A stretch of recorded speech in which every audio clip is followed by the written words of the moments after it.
was pressured so quickly that Thompson really didn't have the opportunity to throw that ball to where he wanted to, and so thus the receiver of the pass got actually outside of his lineman protection. On the offense, first down, it's inbounds. And there we heard the call of Jim Buchanan, our referee tonight. Clipping penalty, so it'll be first down and a whole bunch. 32 yards to go. Thompson back, lots of pressure again. Dumps it on, same play, gets it to Shane. Shane breaks one tackle and gets back about 8 yards of the loss there. Unfortunately, in that situation, Jerry, with that penalty, it's from the spot of the foul. Yeah, and so it was a screen pass. The blocker was in the backfield, and so not only was there a big loss on the play, but you had the penalty on top of that. And so it was first and 32, a gain of 7 on the play now. It'll be second and 25, ball marked at the 25-yard line of the Barlow Bruins here in the first quarter. Still no score, first series for the Barlow Bruins. Mike Thompson quarterback. They're in the I formation again. Shane at tailback, Ronald at fullback. Give inside to Ronald, and Ronald is just met by a whole host of Gophers right there in the middle. But they are big and tough and quick, and they really have a solid defense. They do, and they probably outweigh Barlow's line by about 25 pounds per man. They are big this year and very mobile and very experienced. They have a lot of experience in that line. And as we've mentioned before, Jim, in other games we've had with Barlow, they definitely have a lot of young people and that have not played a lot of varsity football, and so it's a tough matchup for them. Thompson getting quarterback out of the split backs this time. Third down, 24. Thompson straight back to pass, looking, throws. He's got his man. It's number 26 on the outside. That was Brett Clausen, who was in the game at wide receiver. Brett Clausen making the grab, and it looks like another face mask, I think. Oh no, we have a clip on Barlow. That's a shame. But Barlow is really struggling. I mean, the games that we have seen them so far this year, Jerry, the one thing that has happened is, in many cases, they've just self-destructed, and that's the thing that you just, penalties in situations like this, they make a nice game, and yeah, that shows their inexperience, and but yet it also shows the effort that they're trying to put forth to make that key block or to make that key play, and actually it's not paying off for them. In that case there, you get a youngster who's trying to make a clipping penalty on the offense. Still third down. There it is. It's announced as a clipping penalty, but you get a youngster who's trying to make a good block out there, and he's just a step out of position, and there he makes a clip and the penalty. But it's basically because they're trying hard. Out of the I formation again. Twin receivers left. Thompson gives straight ahead to Shane, and Shane nothing there on the blast play where he follows his Ronald into the line. Just nothing there. Gresham recovers so well. Even though they're blocked, they shed their block so quickly and get off of them and get a whole host of people in on each tackle. It's really difficult to run on the interior of the line there. Yeah, they are. They're flowing off their block and moving right down the line of scrimmage very well. Nevis back to punt. Rich Nevis, a sophomore, and a high snap. Nevis does get the punt off. Pretty good punt down here. Number 24 from Barlow. That's Chad Noggle, and Noggle unable to break loose. Is good coverage that time by number 71 down on Jason Turner from Barlow High School. Makes a tackle, and Chad Noggle unable to get away from the tackle, and so the Gresham Gophers will take over now on about the 43.5-yard line. First and 10 with their first series here with 6:57 to go in the first quarter, and for the first time the Gresham Gophers are on offense. Jason Fellows at quarterback. In the I formation, in motion, 24, Fellows back, he's going for the whole thing. Looking, and he's got it. Number 24, that's Chad Noggle. Noggle with a fantastic grab. Pretty good coverage on the play. Nevis was back there. And it looked like Cruzy was back there. The whole group was back there, but they could not stop it. A great throw, Jerry. Mike Peterson was there. They had him blanketed quite well, but that ball was absolutely thrown perfect. It came right down in a perfect basket catch by the receiver, and the defender, even though he was on him, just didn't have a chance to knock it away. Okay, out of the I formation again. Fellows at quarterback, Snook at fullback, Nielsen, the tailback. Nielsen tripped up. Great play that time by Nevis coming up again. We might mention that Eric Nielsen is tied for the lead in the state in terms of scoring with 61 points. He's tied with John Sellers of Plymouth High School. They both have 61, and Nielsen, of course, kicks the extra points and field goals, and he has 25 extra points and no field goals, but he does have 25 extra points, which really is a big bonus to be able to tack some points on that way. Fellows out of the split backs this time. Snook and Nielsen as split backs. Fellows at quarterback, straight back to pass, looking downfield. Looks inside to his tight end, number 82. Great job of finding Justin McCluskey on the inside. McCluskey with a nice grab in traffic, and they move down, so it will be, it's like third down now, and probably about 4. 3rd and 3, let's call it, at the 5, just inside the 5-yard line of the Barlow Bruins. Both these quarterbacks are throwing the ball very, very good today, Jim. Thompson threw some excellent passes, and now Fellows has come out and really rifled a couple nice balls. Fellows give the ball straight ahead. That Snook right down to about the 1-yard line. It looks like it's going to be enough for the first down, as they started from about the 11, or just outside the 11. So the ball is spotted on the 1, and it will be a first down. First and goal now for the Gresham Gophers. That's a heck of a thing to have to look forward to if you're Barlow's defense. You have 4 downs now to take it 1 yard with that big, powerful offensive line that Gresham has. Fellows at quarterback again, out of the I formation. Nielsen the tailback. Snook the up back. Hamilton split left. Give to Nielsen. And Nielsen bottled up on a great penetration that time. Nevis was in there 33, but also number 54. That was Joe Robinson in there with the penetration. We've seen Joe play some good football. He played an excellent ball game in one of their preseason games, and he can be a stopper today if he can roam the field like he has in previous games. Second down now, and a loss of just maybe 6 inches on the play. So still on about the 1-yard line. 2nd and 1, goal to go. In motion, Noggle. Pitch out to Nielsen. Nielsen trying to get outside, cuts back inside, cannot get up, and again, great effort.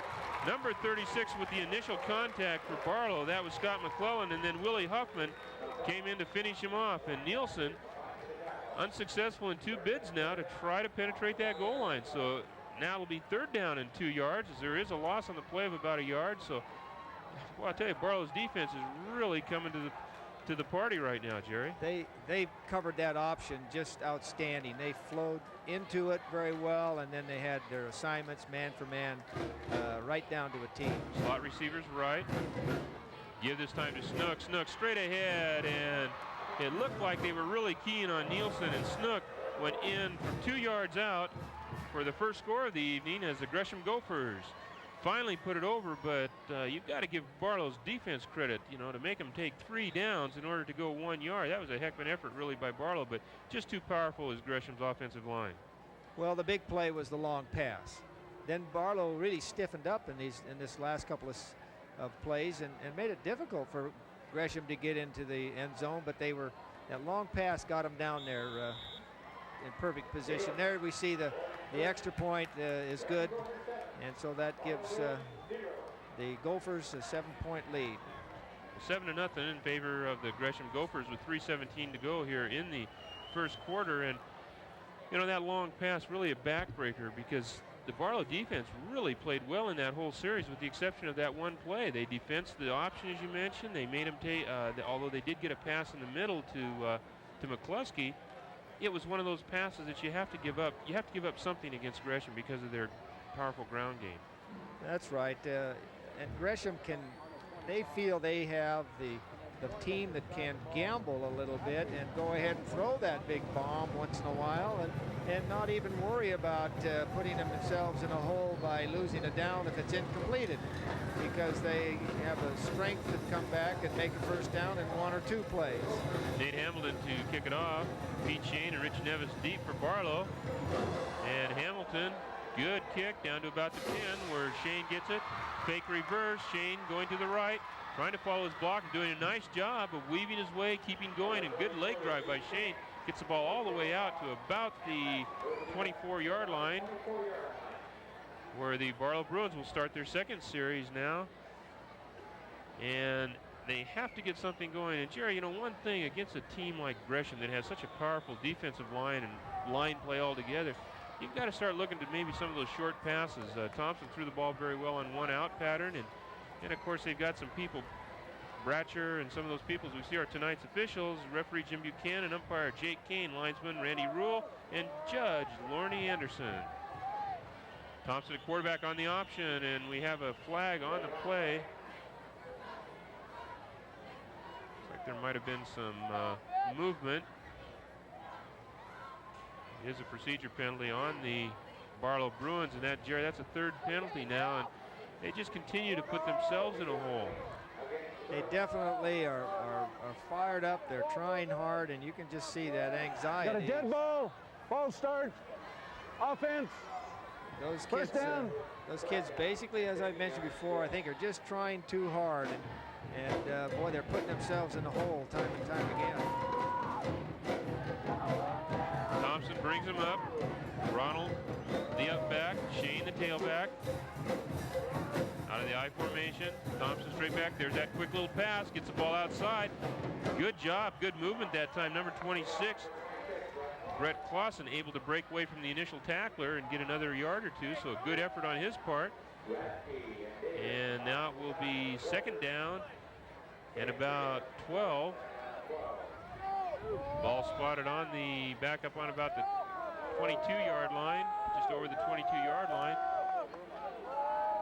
Trying to do something to take that pressure off the inside that Gresham does so well with their pass rush. Thompson again, straight back to pass, looking outside. He's got him open. And a nice job. That was number 80, the receiver Chuck Garner, downfield, and a nice job by number 16 on the coverage from Gresham. That was Mike Strand. Mike Strand did an awfully good job from his free safety. He came over there, and I think he would the pass would have been completed, I'm sure, if Strand hadn't have got there at the very last second to kind of mess that play up. Well, it looked like Garner had Rob Green, the halfback or the cornerback, beat, and then Strand came over and, as you mentioned, made a great defensive play to knock that ball away. Thompson brings him up, high formation. They're in a slot right. Draw play this time to Shane, and Gresham just reacts so quickly. Number 72 for Gresham that time in on the tackle. Doug Boss again, and Boss is really an active player that's involved with a lot of things. That time he had the draw play covered. I think Barlow is going to have to throw short and try to establish a little running with a short passing, because I don't think they're going to have a lot of time to throw the long ball, or they're not going to be able to throw against that secondary deep. Too much speed in that secondary. Beautiful Great punt by Nevis. Outstanding punt as Noggle catches the ball, keeps his feet driving, and returns it back up to his own 45-yard line. But an outstanding punt that time by Rich Nevis. And we've seen Nevis kick the ball extremely well in each of the games that we've played. And for a sophomore, he's got quite a leg on him, Jerry. Yeah, he's definitely a do-it-all player. He plays a fine football game going both ways. Fellows at quarterback, brings him out, again in the I formation. Snook the up back, Nielsen the tailback. Nielsen in motion right now. Give to Snook. Just a little bit of a counter crossing action inside there. Looked like a trap. Yeah, it was a little fold block in there between the center and the guard, and he tries to come in behind that. But I can't see who shoestringed him there. It was a good kind of a submarine action by the nose guard that got in there and grabbed him by the foot and tripped him up. 2nd and 9. Ball spotted on the 46-yard line now of Gresham. Gresham, second opportunity with the ball in their first possession. They went down and scored 7-0 on a 2-yard run by Snook. Nielsen in motion left this time. Little action. This is Noggle. The outside action, and Noggle not able to get outside, but he still is having to be wrestled down. That was Chuck Garner, number 80, stayed at home, and really that's the job of the defensive end, Jerry, is to stay at home and to protect against those types of reverses like that. Well, there's a case of Chad Stewart was the defensive end over there, and the man blocking on him, I didn't catch his number, was about 5 or 6 inches taller, and he just could not see around. He was in pretty good position. He did get a hand on the ball carrier, but he was screened out that he was able to react quick enough to the runner, and so the runner did get around him. There we have the end of the first quarter, a game that's gone very fast with each team actually having 2 possessions. Gresham still in possession for their second time, but at the end of the first quarter, the score is the Gresham Gophers 7 and the Barlow Bruins nothing. And Jerry, that was an extremely quick quarter. That ran by us very fast. Well, I think we had, 2 passes by Gresham and about 4 passes by Barlow, and everything else was running, and the clock moved right along when you're running that particular type of offense. As you see the Barlow Bruins on the sideline, and Jerry, it's got to be really difficult for Barlow. They have been up for really ever since. Since I can remember, they've always been one of the teams involved with the playoffs, regardless of which league they're in. And so, it's one of those situations where this is just a real educational experience for not only the players, but the coaches and the school in general. They are just not used to having an 0-5 record. That's for sure. It may be something in disguise here. It may be enough to get them really thinking about their program and giving another shot in the arm for it. Fellows at quarterback looking right up the middle, and that's Noggle again. Noggle with a nice grab and a great throw by Fellows. The left-hander stepped out to his right and had to throw back and did a great job of really zipping that ball on the inside for the first down. I'm wondering if that was an audible at the line, Jim. He saw the blitzing linebackers, and I think it was he hit the hot receiver, hit Noggle on just that quick look in. Or otherwise, the linebacker would have been right there. Fellows brings him up again. Slot right. That's Noggle in the slot, coming back in motion now to the left. Fellows on the option, gets it out to Nielsen. Hamilton with a block, but a fumble on the play. Picked up. Looks like was that Scott McClellan. It looks like number 36 picked the ball up. Yes, it was McClellan, number 36. Picked the ball up as there was a great tackle on the outside. I think that was Garner that came up just tremendously well and from that defensive halfback spot or defensive cornerback spot and made a good tackle, open field tackle, and caused that fumble. Boy, great job by Chuck Garner to come up, make the tackle, knock the ball loose, and allow Scott McClellan to recover and return the ball now down to the Gresham 48-yard line. In motion is Shane to the left. Have Garrison in a quarterback now, and that's Ronald. Mike Ronald, the fullback, straight ahead for about 3. A good play, Jim, because I think they have to hit quick against those big linemen of Gresham. Give those big linemen of Gresham too much time to react to the ball. They're going to overcome the offensive block and be able to flow to the ball. The quick hitter, I think, is something that Corey Zimmerman has got to use, along with the short passing game. We'll see what comes about. Gary Garrison, a quarterback now, the junior. Out of the I formation, we see a little bit of a reverse, turn inside, and that was Kurt Prusy, who found a whole bunch of white shirts waiting for him as he tried to turn the corner. I think he had about 4 200-plus pounders waiting for him on that counter. That absolutely fooled no one. Gresham Gophers did a good job of not over-pursuing that time. Ball just about on the 45-yard line of Gresham, so it'll be 3rd down and 7. Garrison brings him up. Wide receiver split backs this time. Back to pass. Looking, and it's batted down on the inside, and Now we have a flag on the play, but that's one thing that Garrison does hold that ball down by his shoulder a little bit. Jerry does not get the ball up high and deliver it from a high release. He does have it down, and with the size that Gresham has on those interior linemen, looks like an inadvertent flag. He throws the ball nice, but he does, you're right, Jimmy. It would be more of an advantage for him to use his height. He is 6'3", to bring that ball a little more over the top if he possibly could, so he could get it by those on-rushing linemen. But the receiver was opened, and that short passing game, I think he's got to go to. Nevis to punt. 4th down and 7. Noggle back. Another good thump by Nevis. Noggle with the ball, tries to get a field, and he has a picket line on the right side. One man to beat, and that's Nevis, and Nevis makes the touchdown saving tackle. A heck of a tackle, really, but there are flags on the play, but Noggle really sucked that defense to the right side, and then he had a picket line set up all along the right side. Here we see the replay. See that little step back to the left, and boy, then he came up the side. Great tackle right there by Nevis. But I think we'll see a clip up there just as he started to break open.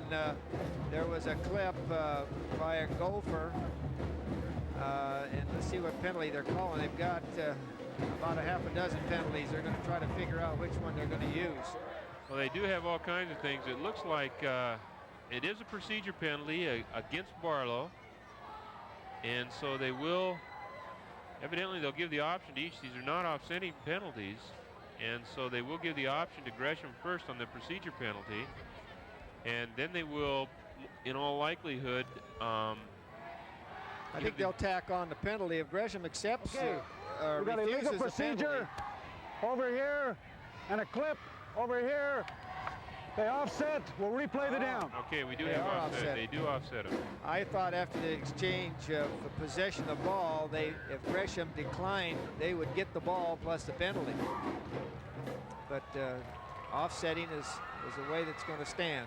So they got to tee it up again. Nevis again to kick. Noggle back along with Nielsen. Noggle and Nielsen back for the Gophers. It looks like Gresham is playing for a fake. They didn't rush the punter. They kind of held their linebackers. Nielsen with the ball, trying to get to the outside. Misses a couple tackles, but he can't get away from number 71 for the Barlow Bruins. That was Jason Turner again down on the punt. Jason's been in on a couple. Jason just about had the tackle on the sideline a moment ago, but just barely missed it, and then was it Noggle that broke loose for that long run that was called back? Right. So the ball will be marked on about the 13-yard line of Gresham. Hamilton split right. To the left is number 33. That's Dan Radke. Fellows at quarterback. Split backs this time. Ball give to Nielsen. And Nielsen brings it out on about looks like almost a 5-yard gain. And so it'll be 2nd down and 5 now. Ball spotted just short of the 20-yard line. And you can see that Gresham really seems to almost toy with teams, Jerry. You know, you get that feeling that they're just about ready to break loose at any time. And basically, it's a matter of whether or not they can execute without making mistakes as to what they can accomplish. Slot left. Fellows over center. In motion is Radke. Quick pitch outside. Number 49 tries to break back in on a nice play by Todd Kerr, number 1. Matt Lessard was forced out of bounds that time. And a nice job really by Kerr to force him out. Wasn't able to make the tackle, but did force him out. Kept him to about a 1-yard gain. Maybe 2, so it'll be 3rd and 3 now. As Gresham scoring on their first possession, but after a fumble in their last possession, looking now to get their first down on 3rd and 3. Out of split backs this time. Fellows looks like he's checking off the line of scrimmage, calling an audible. Quick pitch outside. That's Lessard again. Lessard breaks it free on the outside. And Mike Thompson able to knock him out on about the 39-yard line. Matt Lessard. That wasn't audible, and we can see him doing that now in the replay. Look at that replay. He gets outside and just some missed tackles up front there, but Mike Thompson finally knocking him out. But Matt Lessard doing a great job of getting to the outside, and a great look by Jason Fellows. He did a good job there, Jim. You see that he saw the linebacker starting to edge up in there and saw that the outside was open and audible to a quick pitch. Very intelligent play by Jason Fellows, the quarterback. Radke in motion this way again. Quick pitch outside to Lessard this time. Outside this side, he switches the ball and does a good job of getting upfield and picking up 3 or 4 extra yards. Jerry, he really stretched that out and got every yard possible on that. He really did. I kind of felt sorry for Mike Thompson. Mike Thompson came up there out of his cornerback position and thought, boy, I'm going to be able to stop this. He got up in there, and it was what we've mentioned before. He was trying just a little bit too hard, and he got a step to the inside, and it took him out of position enough to allow that play to break for a couple yards further. Fellows up over center. Hamilton split right. Radke left. Fellows back, and a big rush that time by the Barlow Bruins. And there are 3 or 4 people in there leading the charge. Number 70. Looked like Tom Neely. Yeah, Tom Nielsen was in there. 68 also in there. There was a lot of in there, Jim. I didn't pick up hardly any of those numbers because there were so many of them in there. That was a fine charge by the Barlow Bruins that time. 68 Dan Lucero was on the bottom of the pile, but as you mentioned, Jerry, there were 4 or 5 folks in there. Lots of people in there, and that's something that Gresham is not accustomed to, is that type of a pass rush. Looking at 3rd and 11 now, ball on the 38-yard line. Split backs this time. Backfield, 36 Jeff Davis, along with Matt Lessard. Fellows back, rolling right, and again, great pressure. Number 58, number 54, Tom Nelson. Number 58, number 54, Joe Robinson. That was excellent defensive coverage. Did you see that, Jim? Those defensive backs had the receivers blanketed, and there was just no place to throw that ball. Well, that's a situation where you give the sack, really. 2 guys, Robinson and Nelson, were in there to get the sack, but the sack really has to be attributed as much to the defensive backs. But a great effort defensively by Barlow on that entire series. And back to kick is Nielsen. Nielsen with not a strong punt, kind of wobbly off to the right.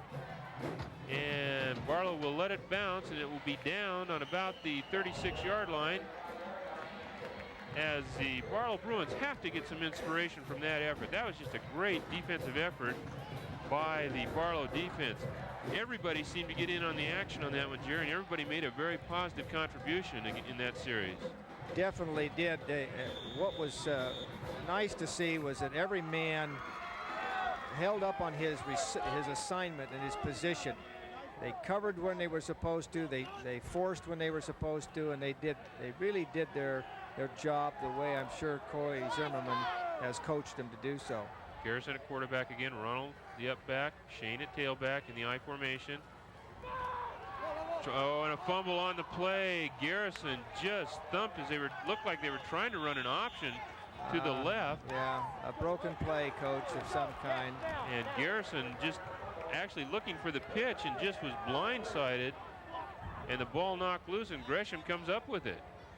Kind of a strange slow motion type fumble, Jerry. I think definitely it was a broken play, and I think that Derek Garrison was a little bit frustrated and trying to figure out how he was going to salvage something out of that, and was hit from the blind side and dropped the ball.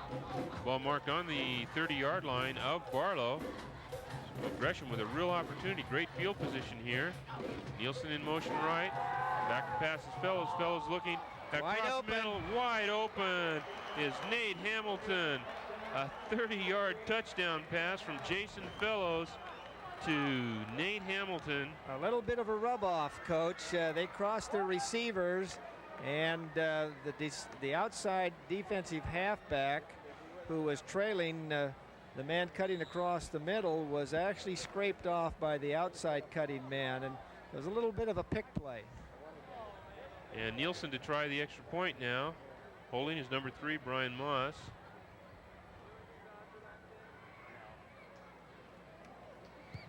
Up and good, and Nielsen, of course, one of the premier kickers in the league, although we've seen some good ones this year.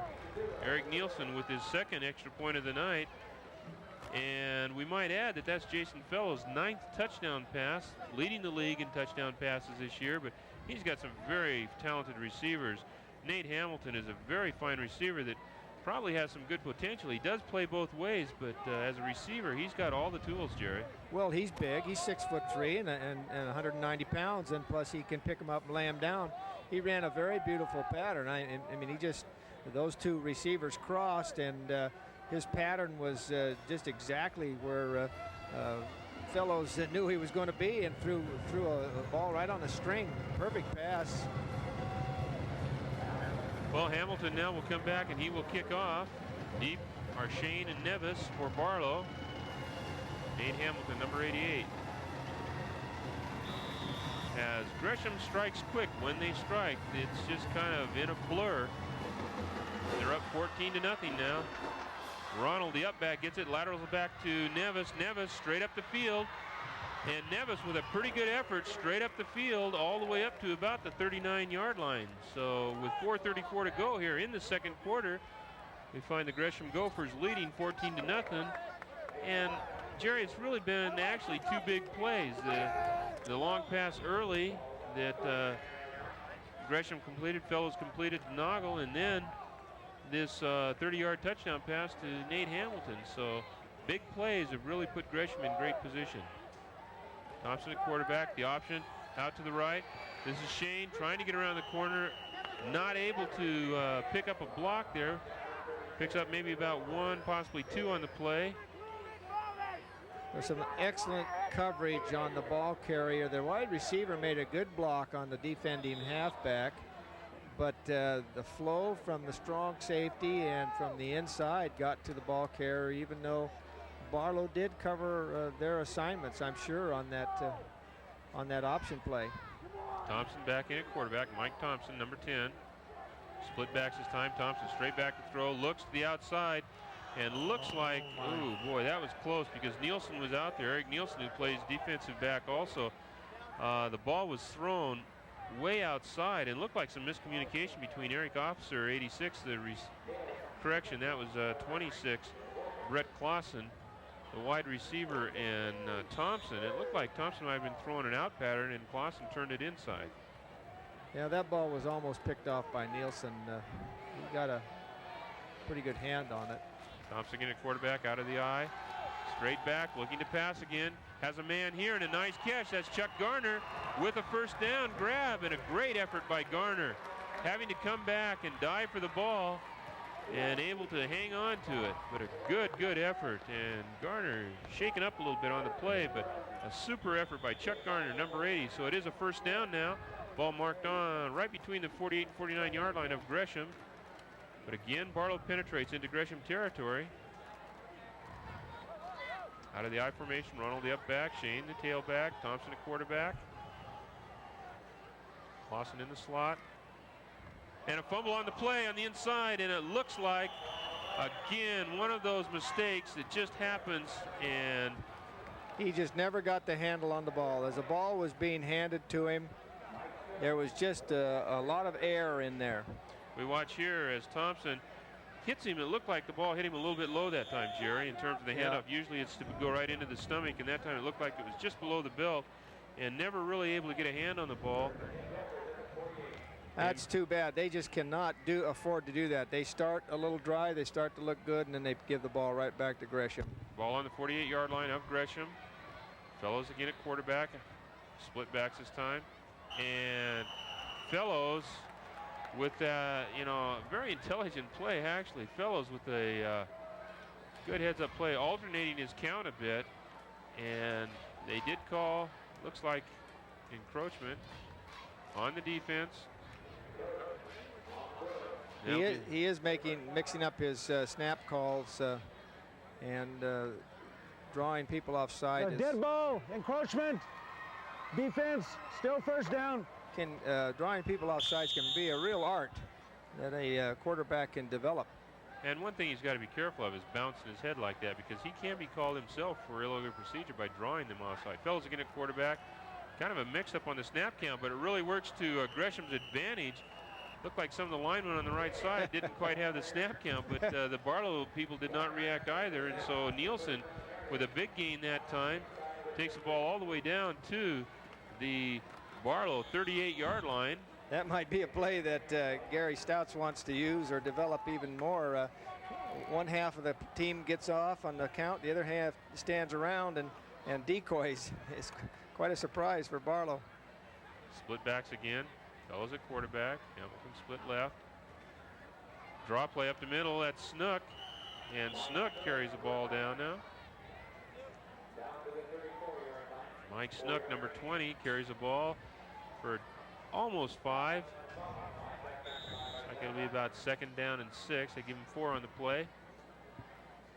Ball marked on the 34-yard line. So 14-0 here with 1:47 now in the second quarter as the first half begins to come to a close here. Gresham trying to move down the field. Fellows at quarterback out of the I formation this time. Give to Nielsen. Nielsen cuts back. He's gone. He's got plenty of room, and he's all the way. Eric Nielsen in for the touchdown. A 34-yard run by Eric Nielsen. That was a fine hole made by the Gresham line. It was like a little brick wall, then all of a sudden the gate opens. And that's where Nielsen picked his hole and got some outstanding blocking all the way into the secondary. A big play there, and again, Jerry, we talk about another big play, 34-yard touchdown run. Barlow just cannot afford to give up those big plays, but then that's the type of team that Gresham is. They're capable of making the big play at any time. They have such talented athletes, and Nielsen drives his 3rd point after through. So now we find the score 21 for the Gresham Gophers and nothing for the Barlow Bruins, as the Bruins just continue to stop themselves at every turn. They get a little bit of a drive going. They've had a couple of fumbles. They've had some very key penalties in important situations, and just not able to get the corner turned whatsoever in terms of getting any continuity on offense. Yeah, they'll get a big play. They made a nice pass play to Garner and got their first down. And then on the next play, they fumble and give the ball back to Gresham in relatively good field position. And they've done that continually. They've just got to stop making their mistakes and get back to those things that are being successful for them. And that basically has been the passing game and the quick hitter. Nahinomi, number 28, back along with Pete Shane. Hamilton again to kick. Pretty good kickoff.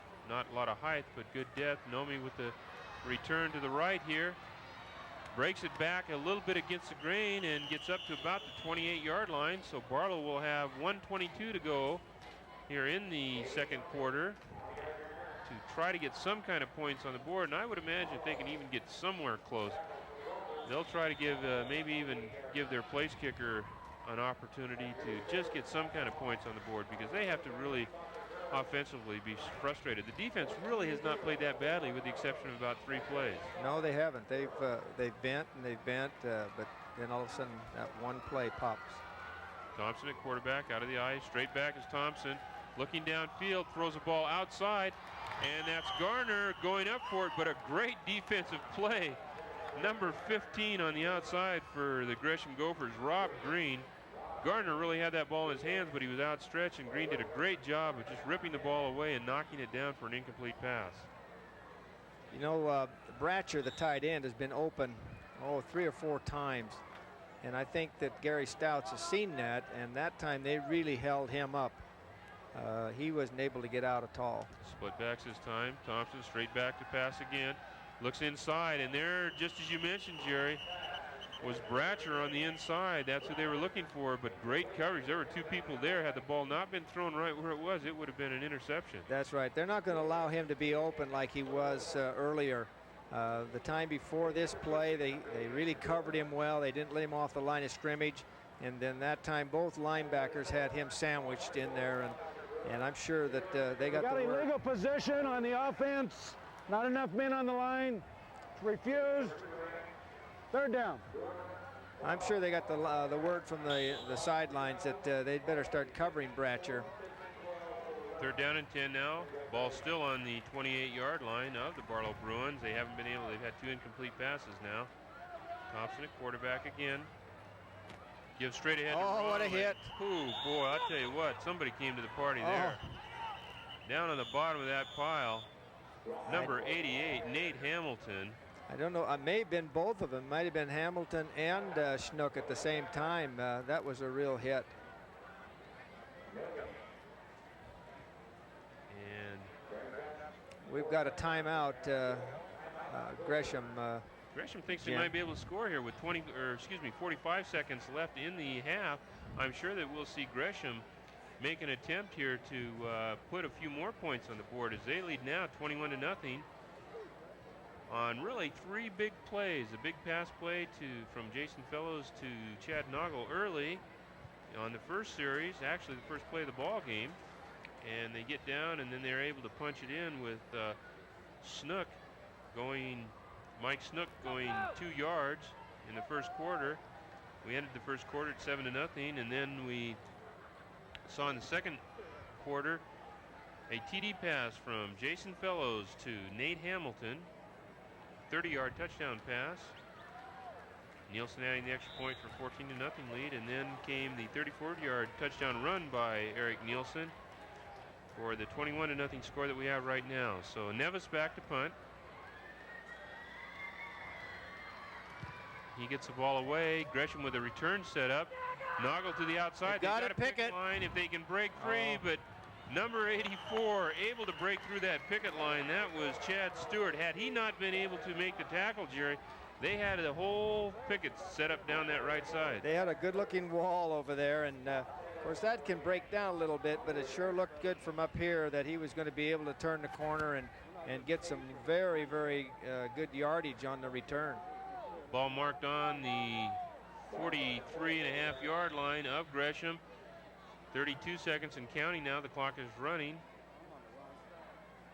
Fellows at quarterback, calling out signals, audibling, dropping straight back, and he is hit just as he throws the ball. That was a great effort by number 71. That was Jason Turner again in on top of him. I think the ball slipped out of Jason's hand a little bit too. That's probably a pass that he won't throw again the rest of the game, because that ball actually came out almost end over end. And he's very, very good thrower. He usually throws a very tight spiral, but that one was the one that got away from him, and I'm sure he considers it a very ugly pass. Does stop the clock, however, with 20 seconds to go here in the first half. Motion right. Fellows back, looking down the middle, and that is McCluskey. McCluskey breaking free, and McCluskey all the way down to the 15-yard line. And there was a flag back on the play. I'm not sure what we have there. We'll take a look at the replay here. Nice job. Fellows drops back and hits. Boy, McCluskey makes a great catch right in the middle, and you can see that it looks like it was pass interference on the defense that time. But a great job by McCluskey, and McCluskey with 2 touchdown catches last week. Now that really gives him another dimension that maybe Gresham didn't need against a team like Barlow. Pass interference defense. It's refused. First down. McCluskey's a big horse, Jim. He goes 6'3", 205 pounds, and when he got that ball, he looked like one of those Clydesdales going down the field. He was really churning, and he's a big fellow, and as you saw, he did have a guy hanging on him when he made the catch, and was big and strong enough to just kind of blow him off like a fly and continue down the field for some good yardage. Well, he's had 2 big catches now tonight, and as I mentioned earlier, there we see the crowd, and combination of Barlow and Gresham. Most of those are the Barlow fans on that side of the field, and they're still behind the Bruins. The Bruins have struggled this year, but it's not because of lack of fan support. As we see 12 seconds to go, and Gresham leading 21-0. Ball will be marked on about the 16-yard line. call it the 17-yard line. And Gresham probably will make, what, one attempt, Jerry, and then maybe try to kick a field goal? It'll be interesting. They're going to be able to toy a little bit with just, you know, what they feel like they want to do or practice at this time. They're really in the driver's seat. Motion left. Noggle. Fellows back over the middle, and ball thrown really out of, oh boy, I'll tell you what, that was a heck of an effort by Hamilton to catch up that ball. It was laid out there, but it was out of the end zone. So coverage by Kerr that time, and Nevis back there with Hamilton. So we have 6 seconds now to go in the first half. Fellows looking over to Gary Stouts to see what they want to do, and it looks like they're going to go ahead and go for it here with 6 seconds to go. Ball on the 17-yard line. This will be, in all likelihood, the last play of the first half. And they're in a slot right. Noggle in the slot. Hamilton. Noggle now comes back. Motion left. Fellows drops back. Throws the ball up. Laying it out there. And Hamilton trying for it. And the ball is knocked away. Nevis and Kerr again on the coverage. And it looked like they were just trying to alley-oop it up. And it looks like we're going to have a field goal attempt with 1 second left. They did have time to get in an extra play. They will take a timeout here to talk about it, and that's one thing that Nielsen does not have yet this year. I think he's got a pretty good foot. It's going to be a 34-yard field goal. And I'm not sure whether Nielsen kicks it or not, Jerry. As I mentioned, he does not have any field goals this year. I'm not sure who kicks the field goals. I know he does kick the extra points. Well, Nielsen's going to the sideline to maybe get some instructions on how to kick field goals if he hasn't tried it yet. Well, they have just so thoroughly dominated everyone in the Mount Hood Conference that they've played so far this year. As I mentioned, they have scored 140 points offensively and only had 6 scored against their defense. Those 6 coming on a Steve Robinson run last week against Park Rose, scoring on the Gresham defense late in the ball game, so I'm sure there were some non-starters in there as well. But you know, they've just been so dominating that the field goals really haven't come into play at all for them. But it is Eric Nielsen, and Brian Moss will do the holding. Nielsen with a field goal of about, we'll call it about 23 yards. Well, then tack on the 10, so it'd be 33. And boy, I'll tell you what, he thumped it. If it's true, it is a 33-yard field goal. That won't hurt his scoring average, and of course the field goal play finishes the half, and we see the teams running off the field at this time. And Coy Zimmerman, he's had some bright spots, but yet his team has been scored on basically because they have given up the football to Gresham, and the powerful Gresham, in some very poor field positions. Well, overall, you have to look at the game in perspective. I think that the one thing that Barlow probably wants to get out of this is respect as much as anything, and they really have hurt themselves. As you mentioned, Jerry, the field position, the fumbles, the penalties, those types of things. And a lot of teams, sometimes you can get away with it and stay in the ball game, but a team like Gresham, when they get an opportunity like that, they do not let it pass them by, and they definitely go down and score. And all 4 situations now have really been the result of either a big play or a miscue by Barlow, and so we see the score at 24-0 now in favor of the Gresham Gophers over the Barlow Bruins here at halftime. And it's one of those things where I'm sure that Coy Zimmerman's going to go in the locker room and say, guys, we've got something that we've got to prove out here, and we're going to have to come back out. And I'm sure Gary Stout's going to say, it's not time to let down now. Let's go out and play the whole second half. So it should be a great second half, and we're looking forward to some more fantastic action as we've seen in the first half, with the Gresham Gophers leading 24-0 over the Barlow Bruins. We'll be back after a few messages, and we'll have some halftime information and go over some things right after this.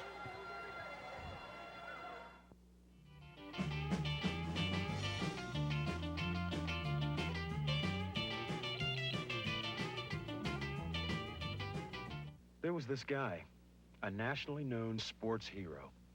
And then I got busted.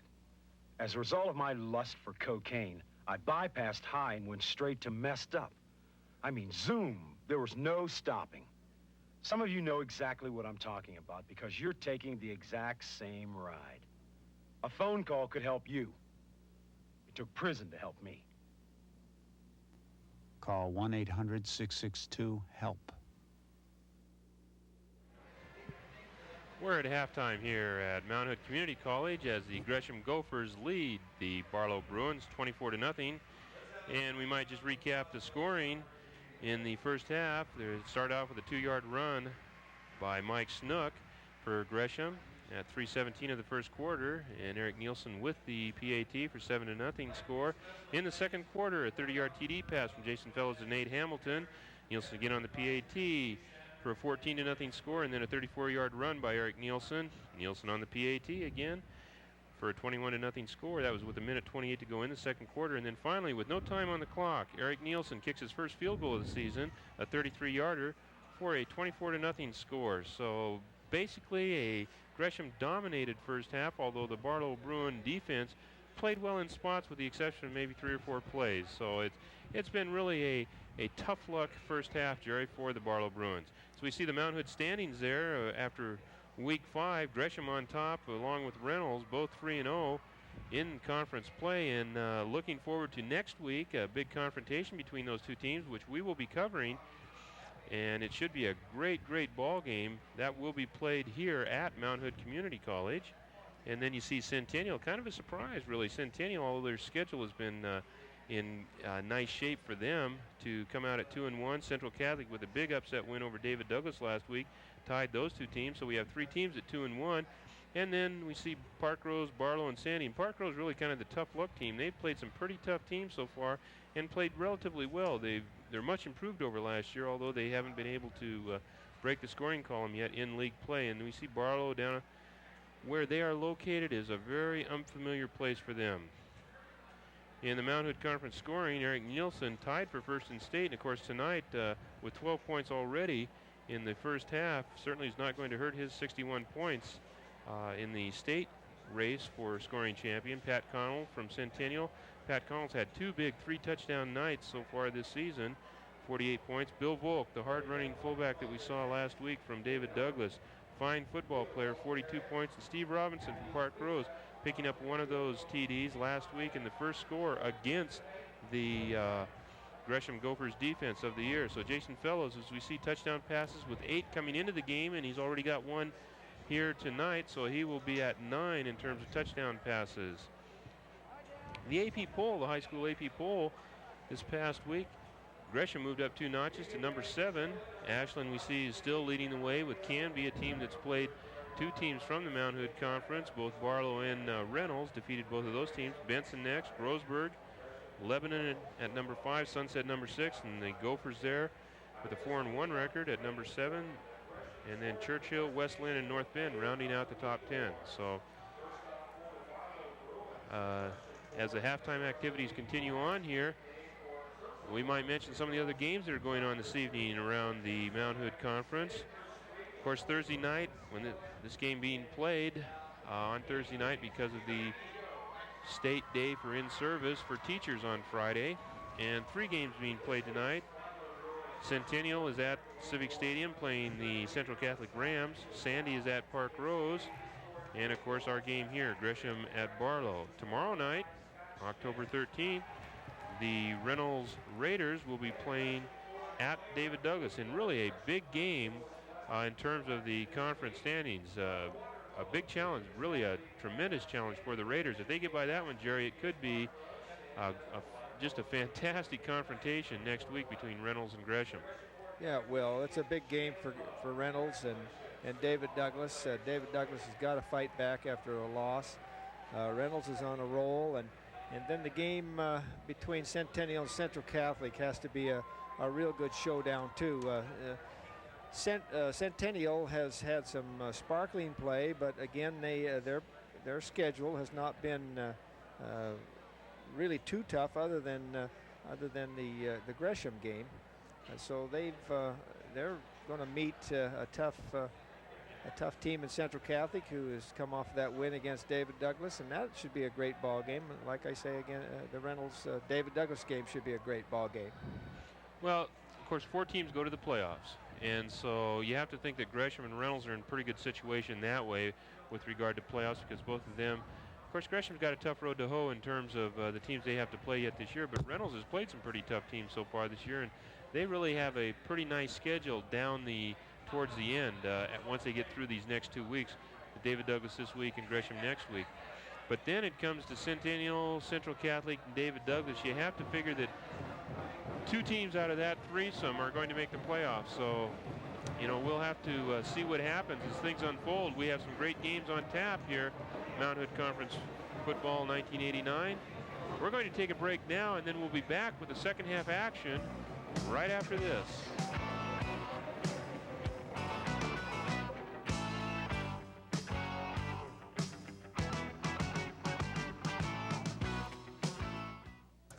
All right. Hey, Keith, come on. Gotta go. See you later. So what's up? Not much. Thought you had a job. No, it's harder than I thought. So come back to school. It's too late. It's not too late. Look, I know this guy who had trouble reading, dropped out in the 8th grade, came back 20 years later. Who was that? Hey, Tom, come on. Get a move on. My dad. Look, if he can do it, you can do it. Find out about getting your GED today. Welcome back to Mount Hood Community College, where the Gresham Gophers have just received the second half kickoff from the Barlow Bruins.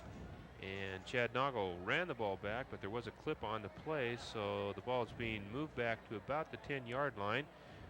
Our score here is 24-0 in favor of the Gresham Gophers, and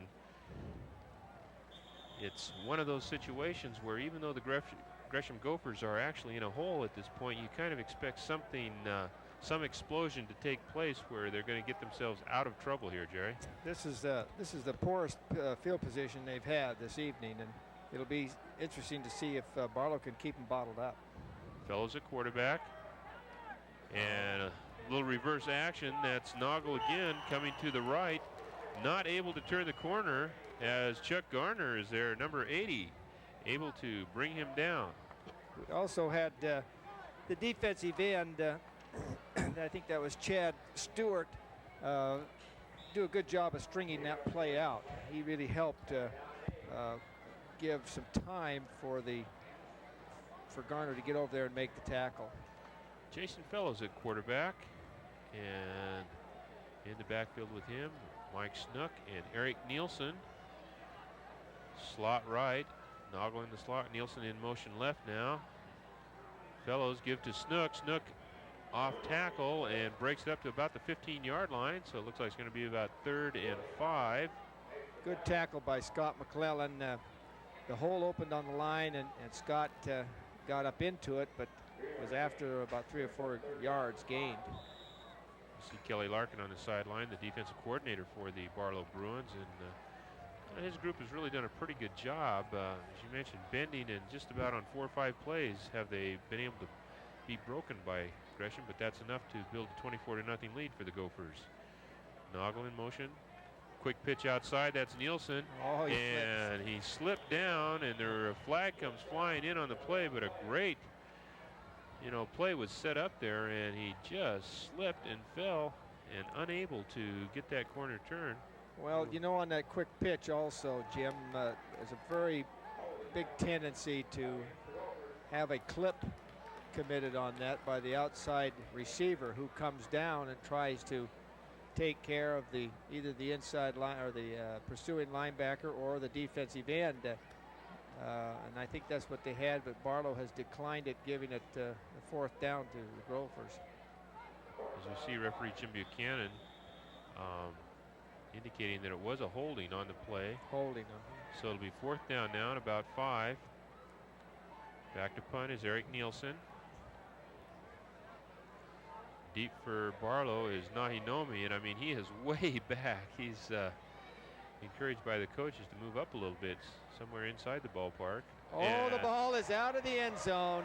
Snapped all the way over the top, and Nielsen pops it on through, and so the Gophers score for only the 2nd time this season on. They score on themselves. On themselves they score. They are scored upon only the 2nd time, and one of those times with this one being themselves. I think they haven't had to punt too many times this year, and that was kind of a foreign position they saw themselves in, the center says, my golly, what am I supposed to do? I haven't done this very often. I think that's probably a very good point, Jerry, is the fact that they don't get to practice their punting game that often. No, they're usually either going for it on 4th down in an opponent's territory or probably scoring. So that makes the score now 24-2. 2 points for the safety, and of course Gresham will it's a real get severe an opportunity to receive here. In a way, it's a very severe thing to have happen to you, to hike that ball over and get a safety and then have to punt the ball right back to the opponent who you just gave 2 points to. So and he's going to punt that ball rather than kick it off. Nielsen punts the ball, wobbly kick, received by Shane. Shane looks at the ball, makes sure he has it, hesitates a bit, breaks to the outside. He's got some room if he can cut. Nice cut. He makes a nice cut, and Nielsen, the kicker, do-it-all Eric Nielsen over there to avert the touchdown run back, but a great move that time by Pete Shane. Actually, he looked like he was maybe not sure whether he was going to run or fair catch, and we see him kind of stop there and then decide to run, and he cuts to the right as he breaks to the outside. A couple of missed tackles there, and there you see Eric Nielsen coming up and taking him to the ground, but great field position now for the Barlow Bruins. And Derek Garrison, number 9 at quarterback, out of the I set. Shane at the tailback, Ronald the up back. Option, pitch back. He got that ball away just in time, and Shane is driven out of bounds by a host of white shirts on the far sideline over there. It looks like he picked up about 2 on the play. Gresham's pursuit on option is just unbelievable. They not only covered the dive man, they covered, well, that was a step back option, but they covered the quarterback immediately with 2 people, and they had maybe 3 or 4 people on the pitch man. Garrison in at quarterback, slot left, I formation. Give to Shane, straight ahead. Correction as an off tackle, but that was Pete Shane again, and Shane picks up about 2 more, maybe 3 on the play. So it looks like it's going to be 3rd down now, and let's call it 5. 3rd and 5, ball marked at about the 27-yard line of the Gresham Gophers, and deepest penetration of the night for the Barlow Bruins. Again, a team makes a mistake, and we'll see whether or not now the Bruins can capitalize on a Gopher mistake. Garrison at the quarterback, gives again to Shane, and Shane drives it up, and it looks like he got a couple more, but he's still going to be at least 2 yards short. I know that's one of Barlow's bread and butter plays that they have run for years, but I think Gresham is just too overpowering to be able to run that blast play at them time and time again, and with much success. Well, they're going to go for it on 4th down and 3 yards to go. And out of the I formation, Shane at tailback, Ronald the fullback. Fake, roll to the right, and he's looking downfield, and he's got Bratcher, and Bratcher is what? Bratcher had the man beat, number 88, and the ball went right through his hands. There was that tight end. He also hesitated, Coach, just a little bit too. I think that hurt him. Bratcher wide open. I shouldn't say wide open, but he definitely had the defensive man beat. And even though he was diving after the ball, it went right through his hands, and that probably should have been one of those that you catch. Yes, it probably would. You throw that ball to him another 5 or 6 times, he'd probably catch them all. It's just unfortunate that that one got away from him. So Jason Fellows brings out the Gresham Gophers. Ball is marked on about the 24-yard line. Give to Nielsen. Nielsen breaks it up the middle, and boy, he's quick, Jerry. He can get up that middle quick. He finds that little seam, and pop, he's gone. It's awfully nice to take that handoff from the quarterback and not have to worry too much about what's in front of you. They're opening some nice holes in there, and by the time he gets to the line of scrimmage, he's full speed, and he gets by those linebackers awfully quick, and then makes the secondary come up and make the tackle. Fellows brings him out there in the I formation again. Nielsen at the tailback in motion to the right this time.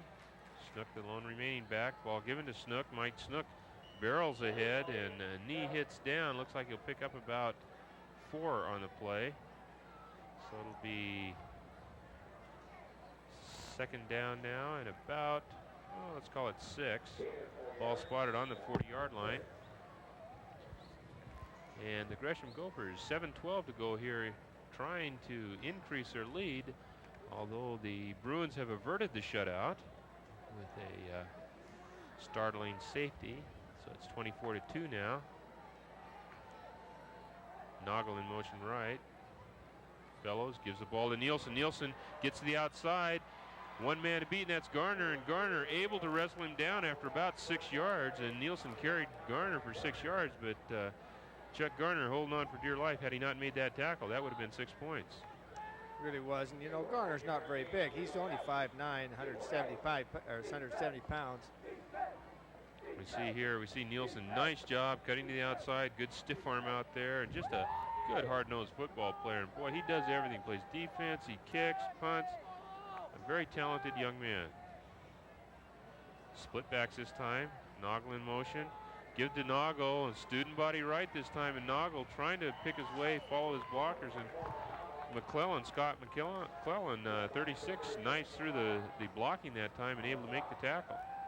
He made a couple of nice cuts there also. Chad he went deep on his motion this time, got the pitch, and as he cut up field, there was some good force. Good force on the corner, and he made a couple of cuts in there, and really was fortunate to get 2 yards, because it could have been stopped for about 2 or 3 yard loss. Second down at about 8 now. All on the 44-yard line of Barlow. Fellows back to pass, good protection, and it looks like there might have been some contact prior to the ball getting there. That's too bad. And I think they're going to call that on Todd Kerr, number 1. Nate Hamilton and he exchange a friendly gesture, and good sportsmanship out here tonight on 2 fine groups of young men, but there definitely was contact prior to the Kerr ball was giving getting away a few inches and a few pounds, and just made the hit just a fraction of a second too soon. Ball really well thrown again by Fellows. Fellows doing a fine job tonight of finding his receivers. And pass interference, defense, automatic first down. Jim Buchanan, our referee tonight, making that call. So it'll be first down now. Ball marked on the 29-yard line of the Barlow Bruins. As Jason Fellow brings him out there in the I formation. Nielsen, the tailback. In motion right now is Noggle. Fellows back to pass. Looking for Nielsen on the screen pass. And boy, Jerry, boy, they did have it set up. They had a host of white shirts out there to lead Nielsen down the field. But Nielsen unable to hang on to that one. And they had big John Lopez, 225 pounds, and also Jake Iverson out there, 200 pounds. They had some real beef in front of that ball carrier, but he dropped the ball. So it'll be second down now and 10. Ball still at the 29-yard line of Barlow. We have 5:37 to go here in the third quarter. Nielsen in motion left. Fellows back to pass, looking down the field. He's got some people wide open and just overthrows Eric Nielsen. He had him wide open.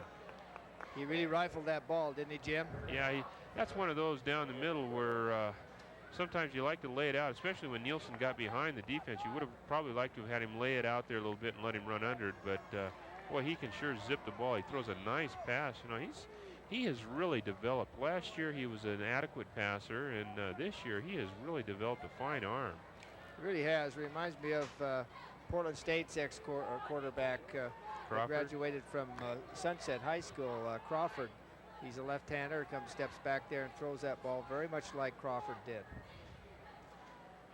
Third down and 10. Fellows on the draw this time. Ball given in a nice defensive effort by Kerr that time. Todd Kerr, number 1, up to make the tackle on Matt Lessard, number 49 from Gresham. And Todd Kerr atoning for that pass interference call against him a couple minutes ago. Drops him back for a 2-yard loss. So it's fourth down and 12 now. Ball at about the 31.5 yard line. That was an amazing read by Todd Kerr. He was in the secondary and read that and got all the way up and into the, actually past the line of scrimmage to make that tackle. Fellows brings him out. They'll go for it on 4th down now. Slot left. Lessard in motion right. Fellows now looking back and intercepted. Mike Thompson on the interception as a receiver. Nate Hamilton fell down. It looked like there might have been a little bit of a collision there, but something that was really inadvertent and not precipitated by anyone. We'll watch it here on the replay. If you watch Hamilton on the left side of your screen, cutting across the middle, there is some contact right there, and the benefactor of that, of course, is Mike Thompson, number 10, making the interception in the middle, and kind of a tough one to call there, Jerry. There was definitely some contact. Yeah, there was, but it was instigated by the receiver. The defender was basically standing in his tracks, and so they couldn't. Shane's got something he's on the open. outside here. He's got a room to run. He's coming down. Garrison can get a block right here. Shane all the way down to the, holy cow, to the 46, 47-yard line. A great effort, and I'll tell you, Derek Garrison, the quarterback, got out in front of that and made a great effort to keep him going in that situation. See him coming now. Shane with a nice cut back, and everybody, obviously the play was designed to go to the right, and Garrison, those quarterbacks really get out there and throw their bodies around, don't they? He was trying to make a block. It wasn't his forte, I don't think, but he did get in the way and give a few extra yards. So Garrison brings him up again now. 1st down, ball on the 47-yard line of Gresham. And that is Mike Ronald. Now that's a play I have been thinking should work, but that time it sure didn't. He ran right into some heavy beef on that Gresham defensive line. I think that was Doug Boss that was there, a 200-pounder, and you're just not going to move him out of there too often. Well, the thing that impressed me about Gresham, Jerry, is the fact they're so quick. You know, even though they've got some pretty good size for high school kids, they are definitely quick and pursue so well to the ball. Garrison gives to Nevis, and Nevis, there's just kind of a shaky handoff there, but almost a fumble again.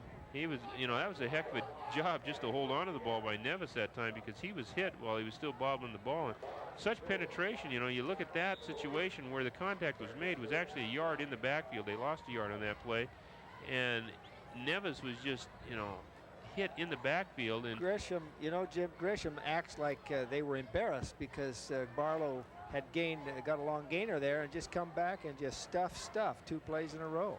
Well, they're definitely fired up on defense now. And that time it's Ronald up the middle, and that's the play that you were talking about, Jerry, that quick hitter that doesn't allow them to muscle up too much. It forces them to play some tough defense in that situation, and although they pick up 3 or 4 on the play, it still leaves them with about 4th and 6. Now, Barlow has had a fake punt. They have shown it before this year. It'll be interesting to see what they do here.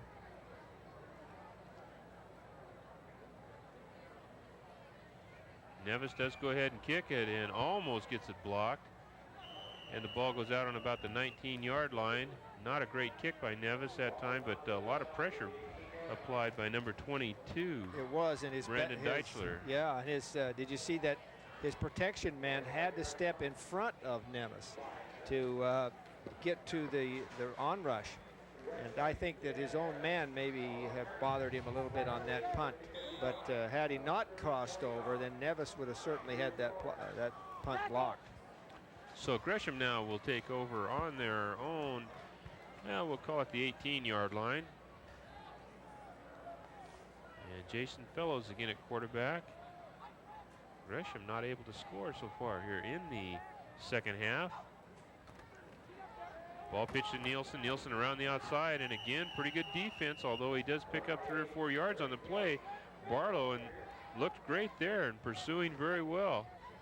So we see a very fine sportsmanlike gesture by Nielsen helping the tackler up off the ground. And, you know, I'm impressed with Gresham's sportsmanship as well, Jerry. The fine group of young men out there. There's a lot of hard hitting going on, but still some very fine young men and showing their sportsmanship tonight. I know we've been impressed all year long, Jim. We've seen a couple of games that has not happened, basically out of the league, where there's been a lot of taunting and so on. But as far as the Mount Hood Conference is concerned, there's been some very fine sportsmanship.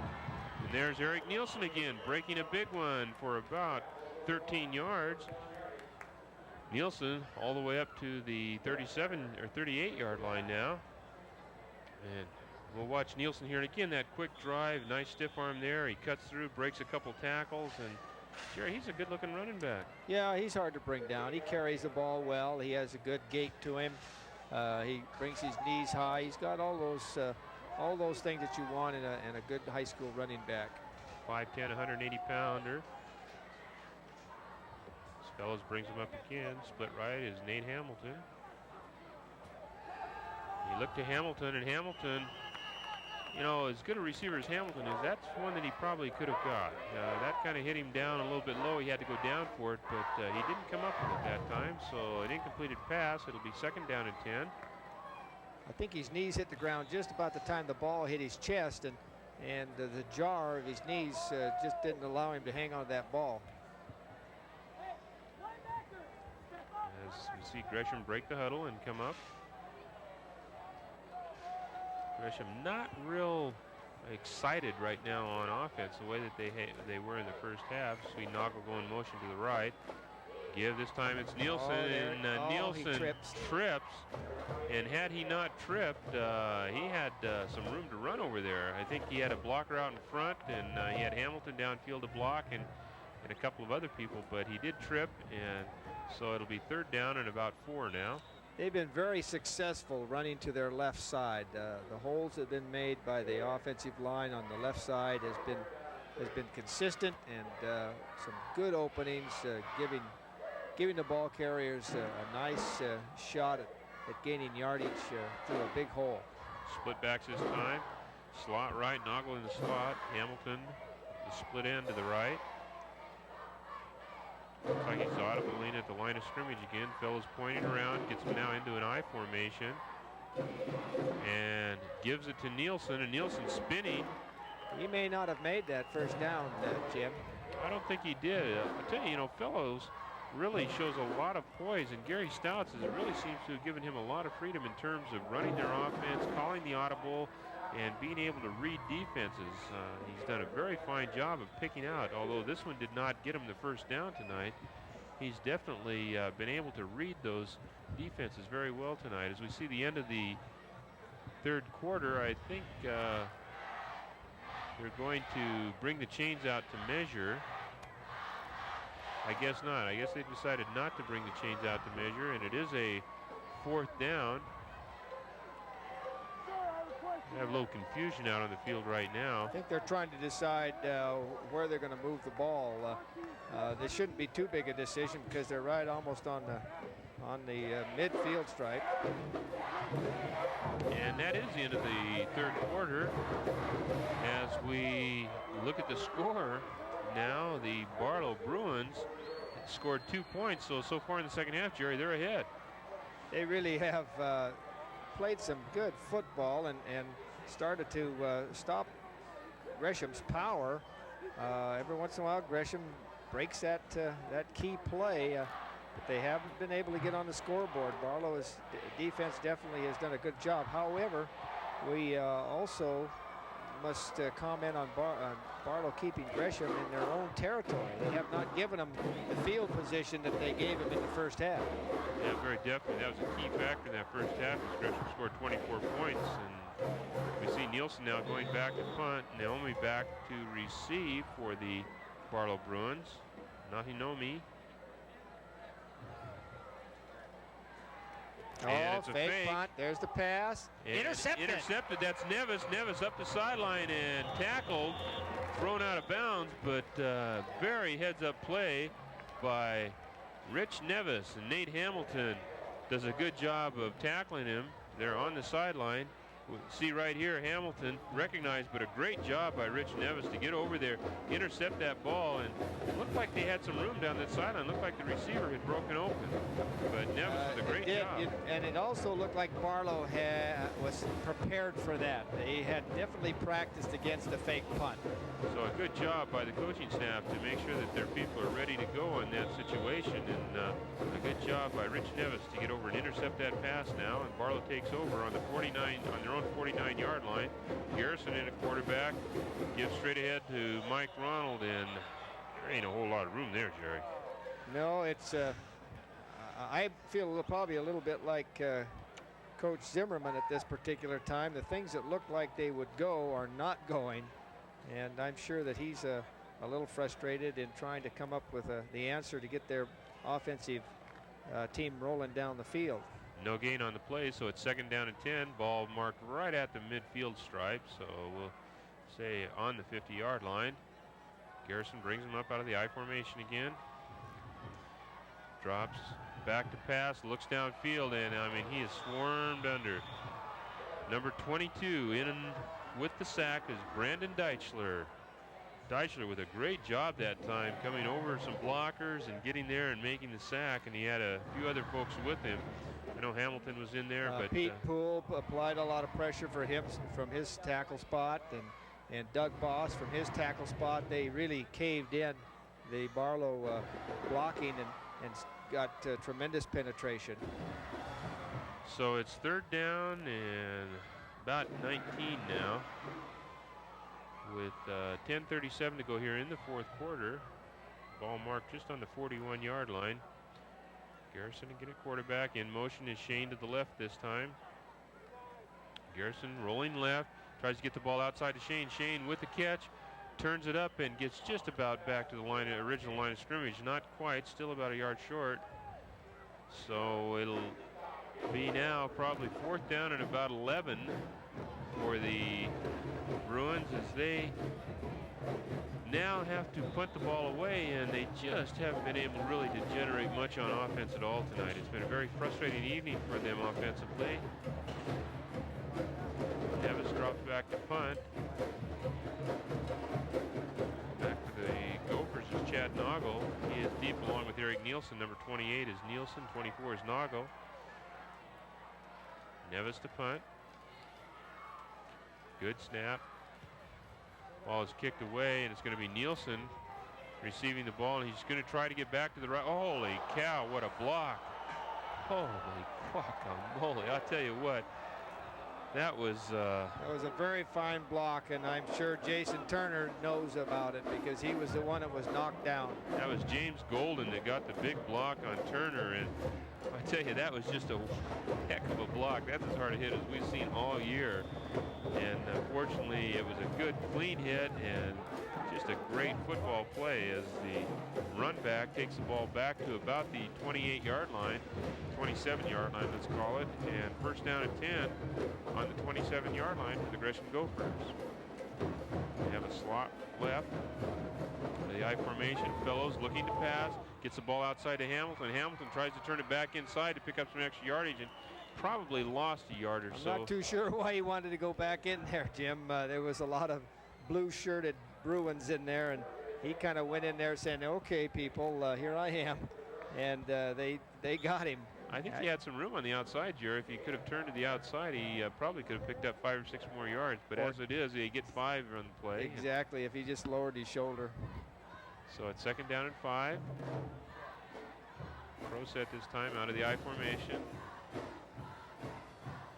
Give to Nielsen, back inside, and Nielsen drives down. It looks like he does have the 1st down as they go back to that inside game. Just kind of a little crossing action. A little counter, a little trap.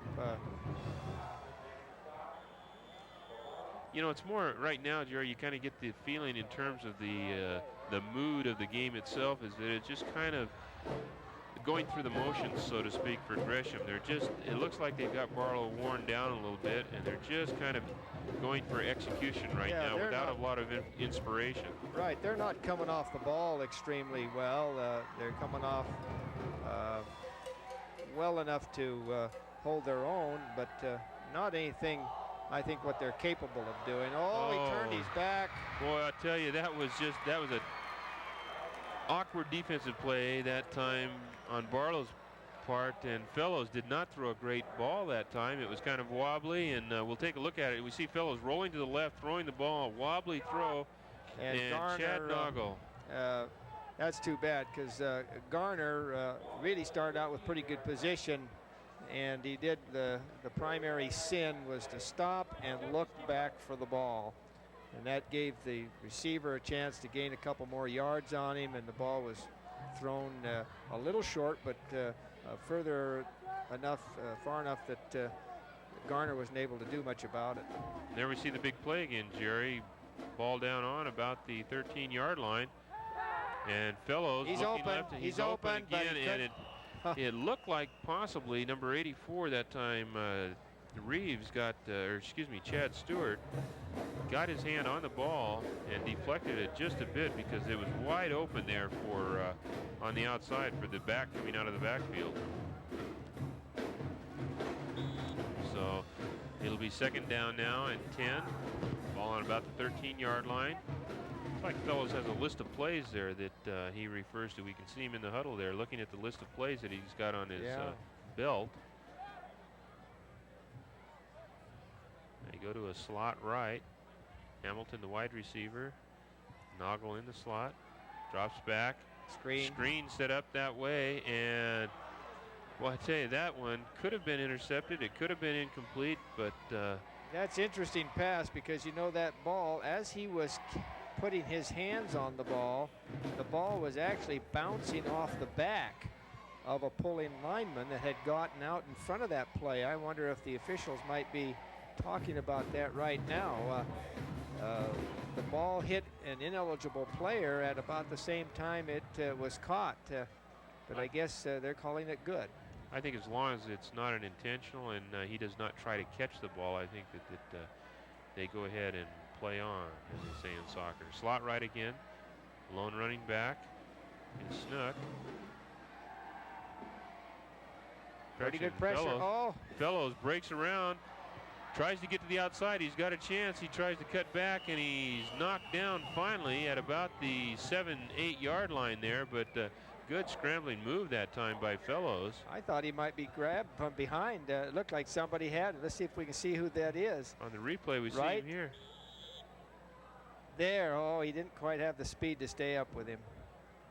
But really a great scrambling athletic move by Jason Fellows that time. And let me make a correction. That was Jeff Davis, number 36, who was the lone running back on that last play. But a good job by Fellows. And, of course, you know, what doesn't Gresham have, Jerry? What might they need to develop in terms of when they look down the road towards playoffs and things like that? Where are they missing any of the key ingredients?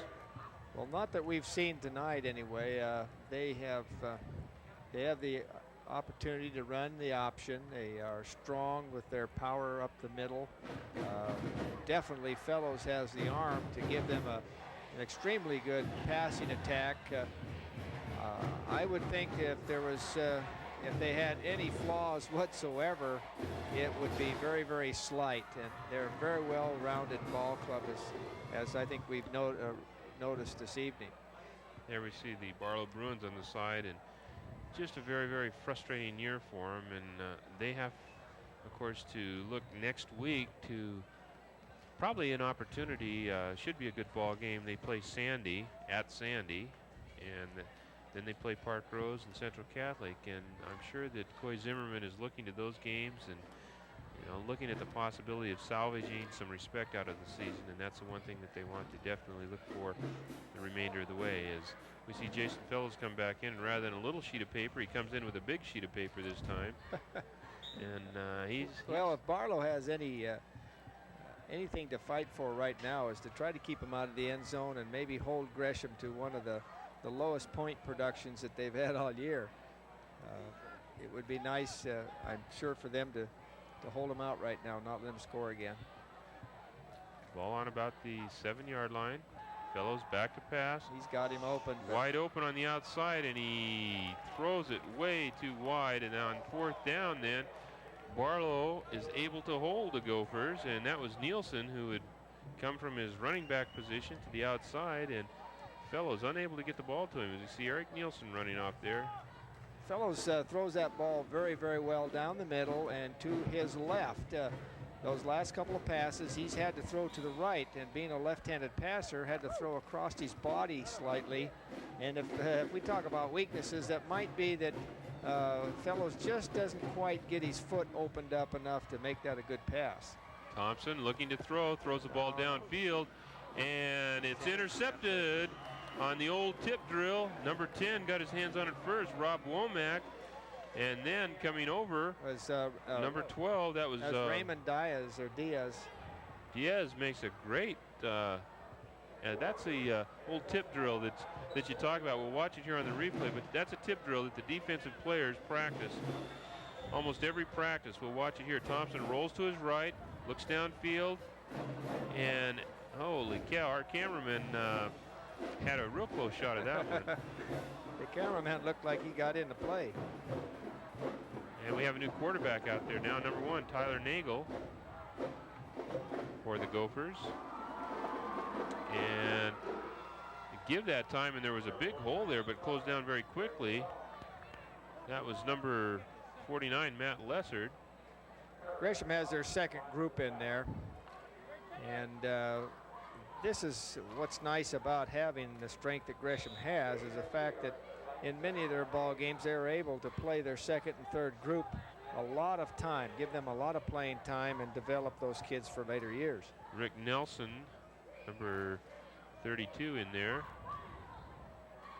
Nelson gets the ball and just drives ahead, and boy, I tell you what, that guy's a horse, Jerry. 6'2", 200 pounds. He's just a junior, and there's probably one of the running backs of the future for the Gophers. And that offensive line just is not that shabby either. They've got some pretty good people in there on that second group. A lot of new people coming in now for Coach Gary Stouts as he gives everyone an opportunity to get some playing time. That's Nelson, number 32 in the backfield, along with Lessard, Matt Lessard, number 49. At quarterback is Tyler Nagel. Nagel on the option, gives it to Lessard. Lessard tries to turn the corner, but Todd Kerr is there, and Kerr, with a great open field tackle, able to drop him for about a 3-yard loss. Let's call it a 2-yard loss. So it'll be second down and 12 now. The way Barlow's secondary is coming up on that option is a little bit scary. They're doing a fine job of stopping it, but it's a little bit scary because they are leaving themselves open for a halfback pass. If they were to throw that ball to the pitch man and then throw the ball downfield by a halfback pass, Barlow might be burnt. They come out to a slot left.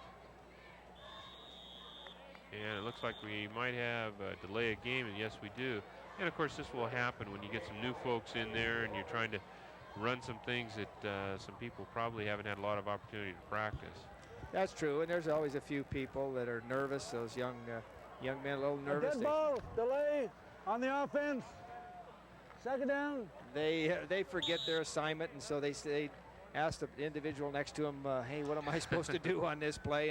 And so you have a little discussion that kind of slows things up too. Gresham back up out of the I formation. Lessard, the tailback, goes in motion left. Back to pass.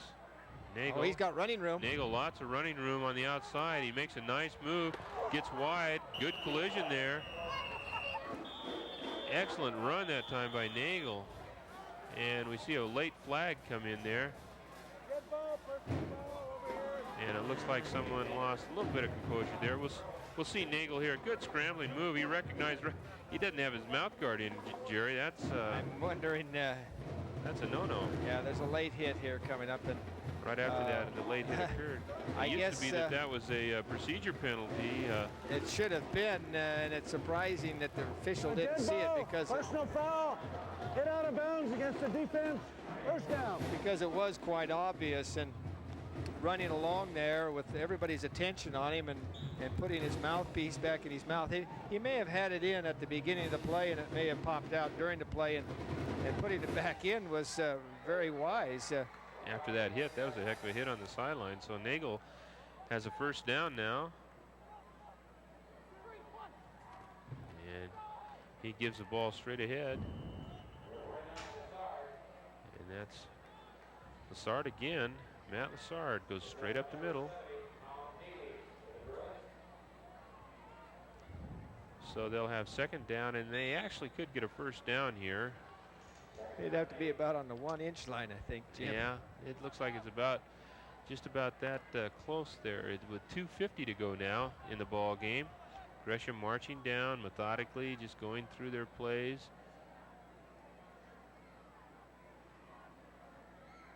Tyler Nagel at quarterback, drops back, rolling right, looking downfield, wants to run it, tries to turn the corner, and not able to get around the corner very far. He's pushed out of bounds, and so that was Chad Stewart that got in there and helped him drag him down as he went out of bounds. So that will make it now 3rd down, and it looks like about 7, maybe let's call it 8. 3rd down and 8. And as we mentioned, they're just outside the first down marker, just outside the goal line, so they could possibly get a first down, but Nagel brings him up. Nelson Lassard at the running backs. And trying to that's a break for Barlow, because then that's going to put him back 5 yards and help Barlow maybe keep him out of the end zone. Now that'll move the ball probably all the way back to about the 12-yard line, it looks like, maybe the 13. A dead ball. False start. Offense. Got dead ball, right? Yeah, it was. Was that 3rd and 12 now. 2:34 to go here in the ball game. As the number 2 quarterback, number 1, Tyler Nagel, brings him up.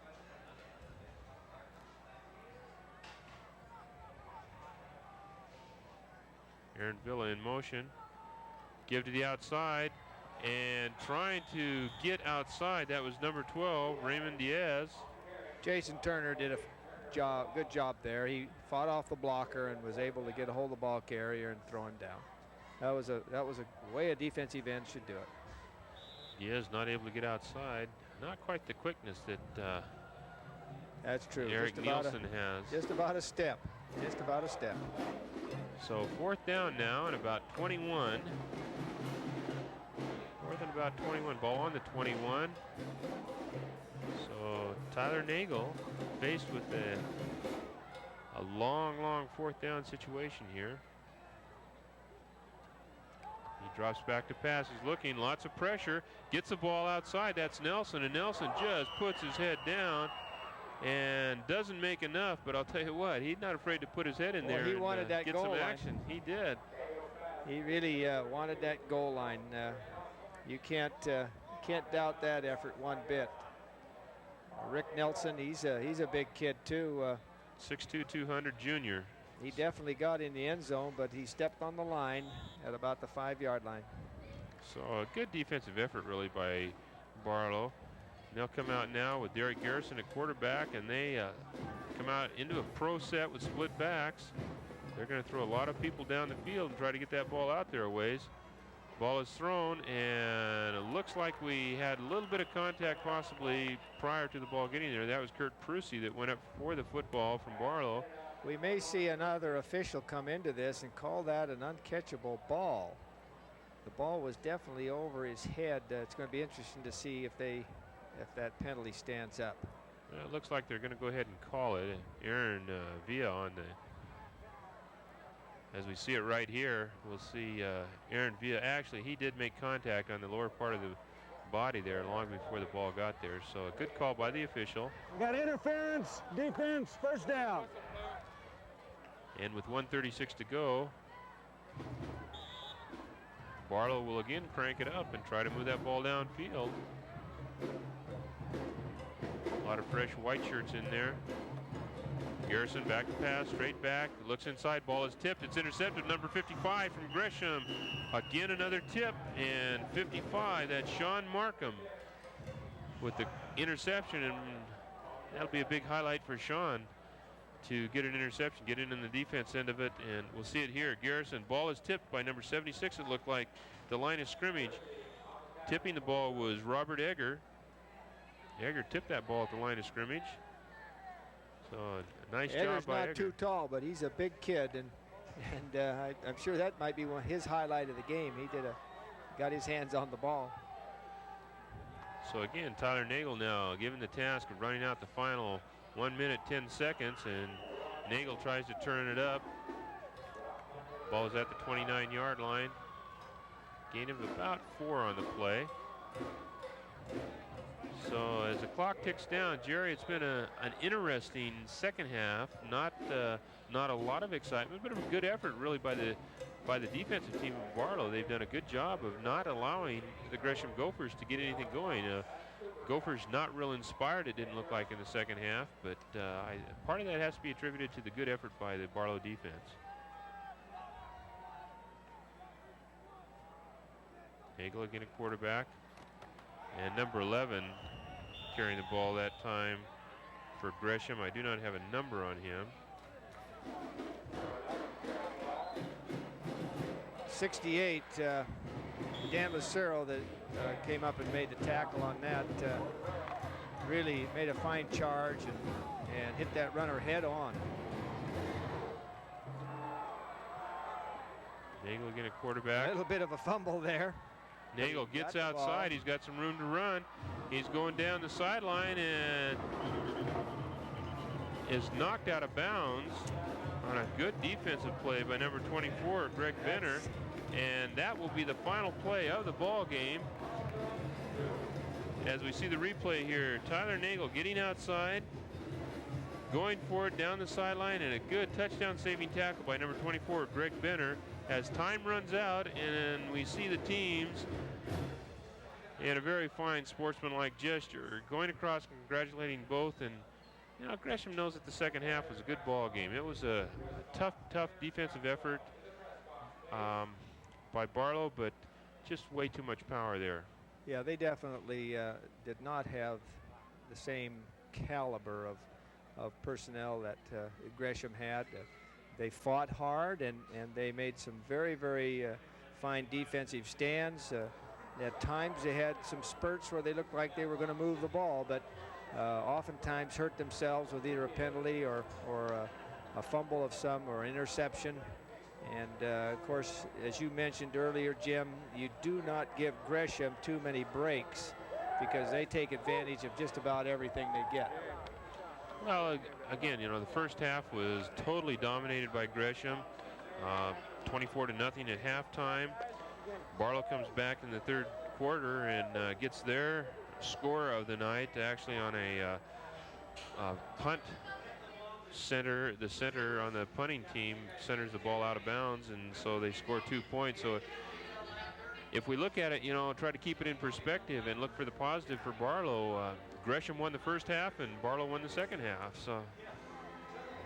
So I think that, you know, it was a good effort by Barlow to come out. They didn't quit. I think Coy has to be proud of his kids that they didn't quit that way. And it was, you know, we saw a very fine Gresham team out here. They are definitely worthy of their number 7 ranking in the state. So I think that it will be a, you know, a great confrontation next week between Gresham and Reynolds, which we will have here on Mount Hood Conference football. So we're going to go to a break now, and then we'll be back with our post-game interview and a wrap-up right after this.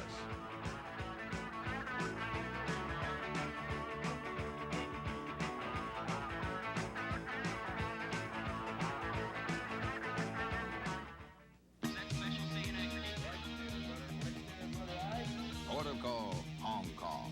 Let go of the anchor. Liberty call now, Liberty call.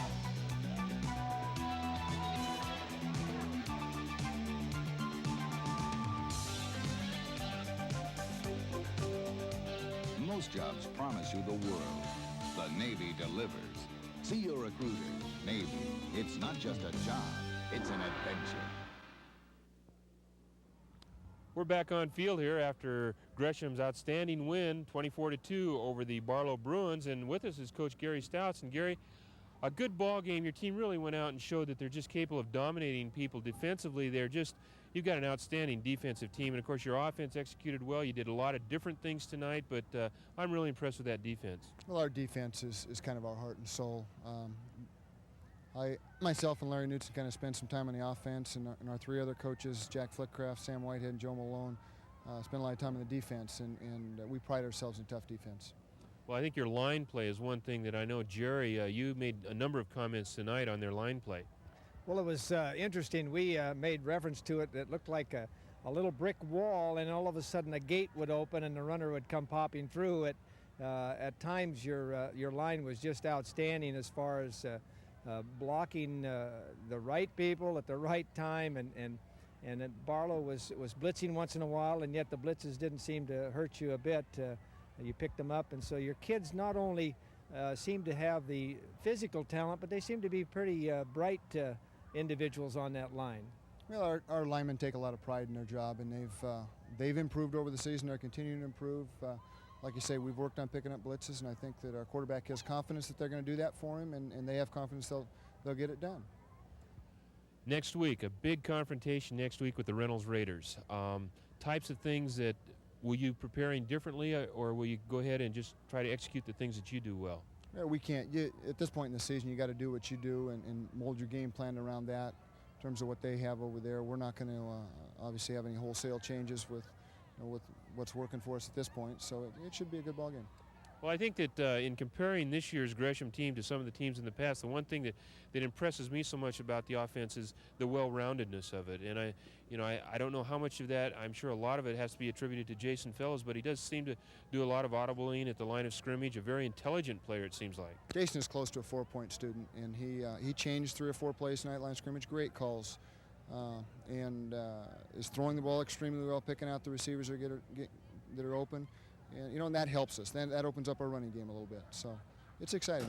This has to be one of the most balanced teams you've had in terms of run, pass, and the things that you can do. You can do a lot of. Actually, we were talking tonight where the shortcomings might be in your team, and we really had difficulty identifying anything like that. Well, I think we have some good quickness in our running game, and our linemen are good size and get off the ball. And we can do, like I say, we can do a lot of different things. It's fun. Well, congratulations, Gary. It's fine to.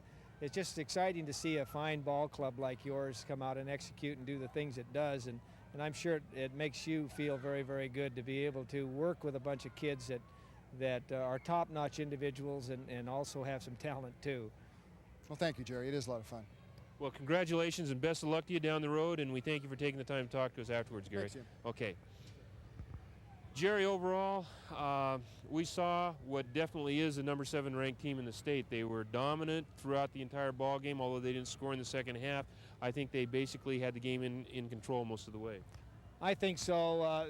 They played a lot of different people at the end of the ball game. At the beginning of the ball game, or the first half, they definitely showed that they had the muscle, they had the talent, and we had to really kind of pat Barlow on the back for scrapping and staying in there as well as they did. Barlow self-destructed a few times when it looked like they were going to move the ball, and they had very poor field position. And Gresham is the type of team you just don't give that to. They're going to take advantage of that, and they did. Well, I think overall Gresham has really shown that they have strength in every area, defense, offense. Their kicking game is very strong. And next week, we've had an opportunity to see the Reynolds Raiders earlier this season. Should be an outstanding conference.